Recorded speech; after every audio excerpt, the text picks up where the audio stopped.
번째 오늘 수동태를 먼저 할 건데, 자, 수동태를 알기 전에는 우리가 수동태를 바로 배우는 게 아니에요. 우리가 일반적으로 알고 있는 게 바로 수동태와 먼저 이때까지 배웠던 게 뭐 있죠? 능동태입니다. 뭐라고? 능동태. 자, 그러면 능동태가 뭐고, 그 다음에 수동태가 뭔지를 구분할 수가 있어야 돼요. 이걸 구분해야지 뭐 된다? 수동태로 바꿀 수 있겠죠. 자, 능동태는 우리가 말 그대로 어려운 건 없어요. 주어가 뭐뭐 하다. 그러니까 행위가 그 사람의 의지를 가지고 능동적으로 무엇을 어떻게 하는 거야. 그래서 우리가 일반적으로 도둑놈 있죠. 도둑놈이 도둑질을 딱 했어요. 그러면 누가 친구가 나를 때리거나 도둑질을 하거나 그러면 어때요? 도둑놈은 어떻게 되는 거죠? 그 사람이 뺏기고 싶어서 뺏겼나요? 아니잖아요. 그 사람 가만히 있었잖아요. 맞죠? 근데 그 사람이 어떤 사람이 나를 때리고 어떤 사람이 어떤 물건을 도둑질했어요. 그거는 뭐죠? 그 사람 입장에서는 의지대로 한 거지만 반대쪽 입장에서는 뭐다 의지가 아니었죠. 우리가 그런 걸 바로 뭐라고 하나? 수동이라고 하는데, 그래서 우리가 능동은 쉽게 말하면 우리가 뭐 주어가 뭐뭐 하다, 주어가 목적어를 뭐뭐 하다 이렇게 해서 돼요. 우리가 쉬워요. 그래서 내가 누구를 뭐한다? 뽀뽀했다. 내가 누구를 때렸다. 이런 식으로. 자, 그러면 수동은 어떨까요? 말 그대로 반대죠. 그러면 주어가 당하는 거야, 당하는 거. 뭐뭐 되다. 그 다음에 뭐뭐에 의해서 뭐하다? 당하다. 뭐뭐해지다. 이런 식으로 되는 겁니다. 그래서 아예 달라요. 여기 보면 완전히 능동과 수동은 완전히 반대가 되는 거죠. 맞죠? 근데 여기서 보면 이 차이점입니다. 여기 보면 뭐가 없어요. 수동은 목자가 없어요. 능동은 뭐가 있다? 여기 보면 목자가 있죠. 그래서 우리가 능동태는 형식 기억나죠? 형식. 능동태는 목적어를 반드시 필요로 합니다. 그래서 능동태는 항상 몇 형식부터 가능하죠? 목적어 있는 게 몇 형식부터죠? 3형식부터죠. 맞죠? 그래서 3형식부터 5형식. 뭐라고? 3형식부터 5형식. 이거를 몇 형식으로 바꿀 수 있다? 수동태로 바꿀 수 있다? 3형식으로 5형식을 만나 수동태로 바꿀 수 있는 겁니다. 알겠죠? 1, 2형식은 그러면 1, 2형식은 뭐가 안 된다? 수동태가 된다 안 된다? 절대 안 된다. 왜? 얘들은 목적 없잖아요. 맞죠? 그래서 3형식부터 5형식까지가 뭐한다? 수동태가 가능합니다. 뭐가 꼭 필요하다? 얘들은 목적어가 꼭 필요합니다. 알겠죠? 자, 그러면 3형식부터 5형식이 수동태로 변하면 어떻게 되냐? 자, 여기서 볼게요. 수동태의 공식은 우리가 흔히 알고 있죠. 비동사 플러스 PP. 동사의 상단, 과거 분사라고 하죠. 동사의 상단이에요. 자, 그래서 수동태는 비동사 플러스 PP인데, 자, 그러면 해석은 뭐다? 뭐뭐에 당하다, 뭐뭐해 지다. 이렇게 나옵니다. 해석이 뭐뭐가 되다. 자, 그러면 여기 보면 우리가 선생님이 뭐라고 했죠? 수동태는 몇 형식이 될까요? 3형식에서 5형식이 수동태로 바뀌면 전부 다 몇 형식이 된다? 처음에 눈치 빠른 사람은 알았을 거예요. 비동사가 나오는 짝은 몇 형식이죠? 상태동사 2형식이 됩니다. 자, 선생님이 왜 이렇게 수동태 이게 형식이 중요하냐면 영어는 능동태, 수동태라고 해서 또 수동태의 문법이 따로 있다. 그 다음에 뭐 현재 완료라고 해서 현재 완료 문법이 따로 있다. 그건 아니에요. 그래서 항상 뭐한다? 모든 문법은 연관되어 있고 기반을 베이스로 해서 다 바지치기처럼 연결되어 있는 거기 때문에 우리가 뭐 수동태를 한다고 해서 수동태 판독 문법 따로 이렇게 하는 건 절대 아닙니다. 그렇게 하면 연결을 할 수가 없어요. 알겠죠?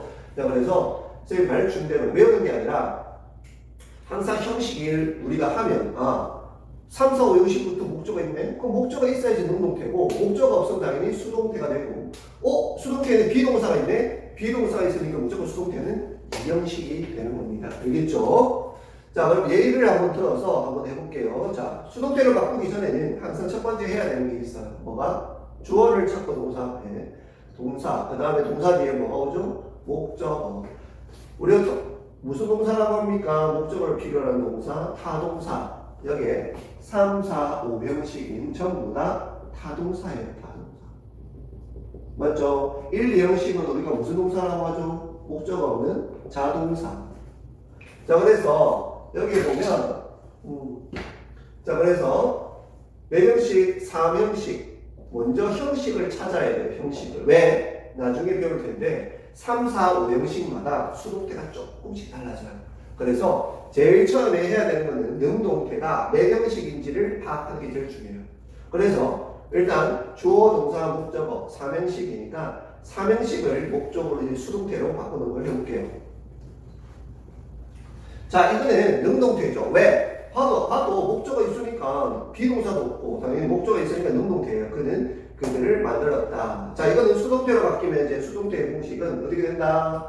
맨 처음에 뭐 온다? 여기 뭐 온다?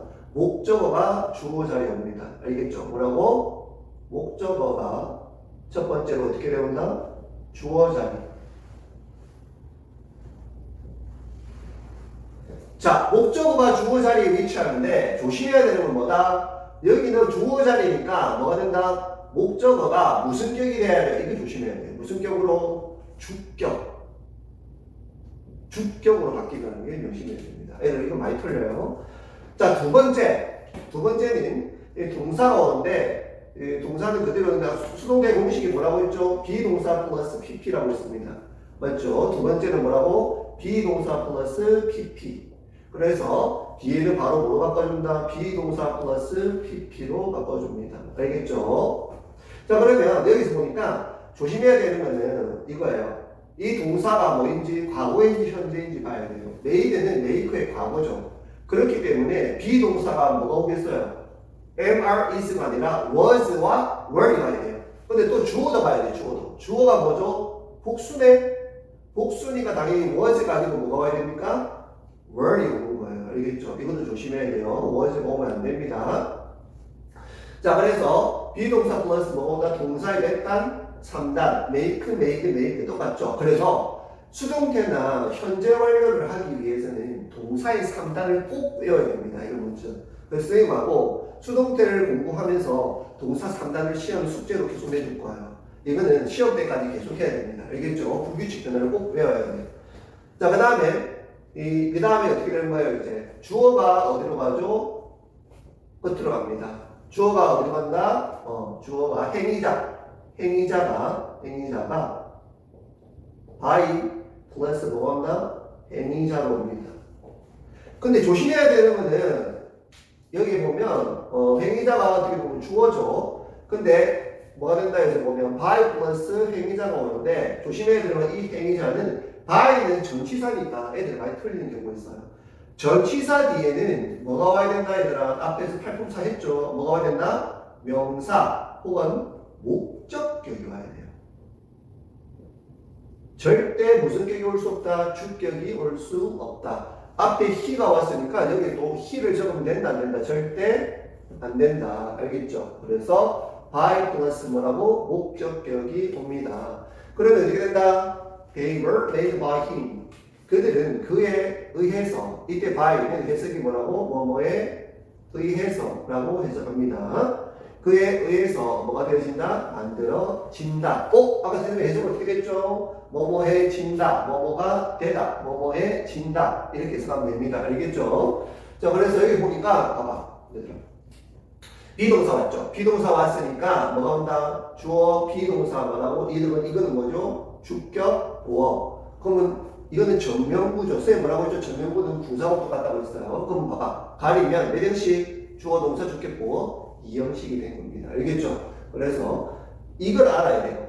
왜 선생님이 이걸 강조하냐면 이걸 알아야지만 말할 수 있다. 수능뿐만 아니라 고등학교 내신, 문법도 다 나중에 마스터를 할 수 있는 거예요. 단순히 수동태, 비동사, PP 이렇게 이해를 하면 외우는 게 아니라고 했습니다. 알겠죠? 그래서 이해를 해야 돼요. 오늘은 이렇게 수동태를 바꾸는 걸 해봤는데 자, 다시 한번 볼게요. 자, 수동태를 알기 전에는 뭘 알아야 된다? 능동태. 그 다음에 능동태를 알아야 되고 능동태 반대가 수동태다. 자, 능동태는 뭐다? 몇 형식부터 가능하다? 능동태는 해석이 뭐가 된다? 주어가 뭐뭐 하다. 주어가 뭐뭐을 뭐뭐 하다. 그 다음 수동태는 이 반대죠. 주어가 뭐뭐가 되다, 뭐뭐 해지다, 뭐뭐 당하다 이렇게 씁니다. 그러니까 능동태를 수동태로 바꿀 수 있는데 능동태가 수동태로 바뀌기 위한 조건은 무조건 뭐가 있어야 된다? 목적어가 있어야 됩니다. 뭐라고? 목적어. 그래서 목적어가 있으려면 무조건 몇 형식부터 가능하다? 3형식부터 5형식부터 가능해요. 알겠죠? 그래서 여기 보면 전부 다 뭐나 목적어가 있지만 1, 2형식은 목적어가 없어요. 조심해야 돼요. 목적어가 없어도 얘들은 나중에 이제 그것도 해줄 거예요. 자동사가 어떤 뜻이 되는지. 3형식부터 5형식은 전부 다 뭐한다? 목적어가 있고 1, 2형식은 목적어가 없습니다. 자, 그러면 목적어가 있어야지만 수동태로 바꿀 수 있는 거예요. 근데 목적어가 없으니까 1, 2형식은 뭐 할 수 없다? 수동태로 바꿀 수 없다. 그래서 우리는 3형식부터 5형식까지 수동태로 바꿀 수 있습니다. 자, 수동태의 공식은 뭐다? 비동사 플러스 TP예요. 선생님 뭐라고 했죠? 비동사가 들어가면 전부 다 몇 형식? 2형식이 되는 거예요. 그래서 3형식부터 5형식 능동태가 수동태로 바뀌면 몇 형식이 된다? 2형식이 된다는 거 꼭 명심해 주세요. 알겠죠? 자, 그래서 예를 들어서 한번 했죠. He made them. 자, 주어, 동사, 목적어 몇 형식? 3형식. 항상 맨 처음에 수동태로 바꾸기 전에 뭘 하라고 했죠? 능동태가 몇 형식인지 파악하는 게 가장 중요합니다. 그리고 수동태인지 능동태인지도 무지 중요하죠. 파악하는 것도 당연히. 근데 보니까 목적어가 있으니까 능동태예요. 자, 그럼 이걸 수동태로 바꾸기 위해서는 어떻게 한다? 목적어가 주어 자리에 위치하면 됩니다. 대이 주어 자리라면 무슨 격으로 바뀌어야 된다 얘들아? 주격으로 바뀌어야 돼요. 알겠죠? 주격으로 바뀌고 그 다음에 동사는 뭐로 바뀐다? 비동사 플러스 뭐라고? PP로 바뀝니다. 뭐라고? 동사는 뭐로 바뀐다? 비동사 플러스 PP. 그래서 동사 과거니까 they 비동사 was가 아니고 뭐가 와야 된다? were. 그 다음에 made. 그 다음에 뒤에는 뭐가 온다? by 플러스 행위자. 행위자는 주어를 말하는 거죠. 앞에 he가 어디로 간다? by로 가는데 by he는 된다 안 된다? 왜? by는 전치사니까 전치사에 무슨 끼가 와야 된다 이거나 목적격. 그래서 by him이 되는 거야. 그래서 뭐 어려운 건 없습니다. 수동태에 어려운 건 없고 만약에 수동태가 여기서 나중에 수동태에 더 많은 여기서부터 더 많이 늘어나는 것도 있어요. 그래서 그것도 나중에 뒤에 할 겁니다. 이 시간에. 그래서 by 뒤에 이렇게 보면 한 가지만 더 한다면 by 뒤에 행위자가 일반적인 주어 뭐라고? 일반적인 주어. 우리가 일반적인 주어라면 어떤 것들이 있어요? 뭐 they, 그 다음에 people, 그 다음에 뭐 everyone, everybody 이런 것들이 오면 얘들아 이런 것들이 오면 뭐 할 수 있다? by 뒤에 이렇게 일반적인 주어 이런 것들이 주어 오면 뭐 할 수 있다? 생략 가능합니다. 뭐라고? 생략 가능. 자, 그래서 굳이 이런 지정 행위자라는 것은 특정 사람을 그냥 어떤 지정하는 건데 수동태가. 그런데 그 행위자가 일반적인 주어가 됐을 때는 굳이 쓸 이유가 없다는 거죠. 우리가 전시 때 기억나요? 전시 때 전쟁 때 어떤 사람이 죽었어. 그런데 전쟁에는 수많은 수백 군인들이 있잖아. 그러면 그 군인들이 어떻게 하지? 죽을 때 다쳤어. 그러면 어떤 사람이 내가 다쳤어, 선생님이.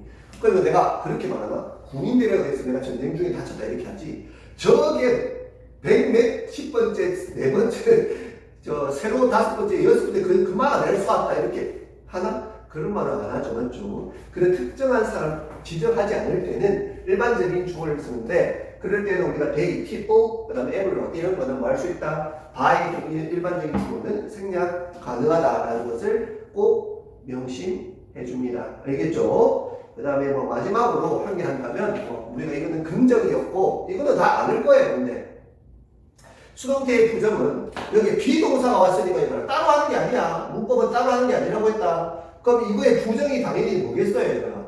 비동사의 부정은 비동사 뒤에 뭐가 오죠? not만 오면 되는 거야. 뭐라고? not만. not 오고 pp. 우리가 이걸 뭐라고 한다? 수동태의 부정문입니다. 알겠죠? 똑같아요. 그래서 우리가 부정문이다, 뭐 수동태다 이런 걸 따로 하는 게 아니라 비동사를 알면 그러면 어떻게 한다? 우리가 비동사를 부정문을 알고 수동태도 비동사가 들어가니까 똑같이 비동사 뒤에 not만 묻혀주면 되고 어려운 것도 마찬가지겠죠. 어떻게 되겠어요? 얘들아? 의문문은 비동사니까 비동사 의문문 어떻게 되죠? 비동사가 맨 앞에 오고 주어 PP 뭐라고? 비동사 주어 PP 그런 식으로 오면 됩니다. 얘들아 알겠죠? 의문문 한 개 적어줄까요? 의문문은 이것만 적어주고 마칠게요. 수동태의 의문문 비동사니까 비동사 맨 앞에 오고 뭐건다? 주어 그 다음에 뭐겠어요? 뭐가 남았어야 되나? PP가 옵니다. 알겠죠? 이게 바로 뭐라고? 수동태의 의문문이에요. 근데 이렇게 따로따로 하는 게 아니라 비동사니까 비동사 부정문 의문문 만드는 거 다 배웠잖아요. 그대로 똑같이 합니다. 그래서 선생님이 아까 뭐라고 했죠? 이 수동태의 한 문법을 하는 게 아니라 뭐라고? 3형식, 5형식을 수동태로 바뀌면 몇 형식이 된다? 2형식. 2형식은 당연히 왜? 비동사가 들어가는 거죠. 그래서 비동사의 부정문과 의문문 우리가 다 배웠잖아. 그래서 이렇게 다 연관되는 겁니다. 이렇게 커넥션 되어 전부 다 연관되어서 우리가 이 공부를 해야지 따로따로 개별적으로 하는 영어는 그거는 암기 과목이고 언어가 아니에요. 알겠죠? 그래서 오늘은 2학년 1학기 기말고사 수동태에 대해서 기본 내용에 대해서 어떻게 바꾸는지에 대해서 공부해봤습니다.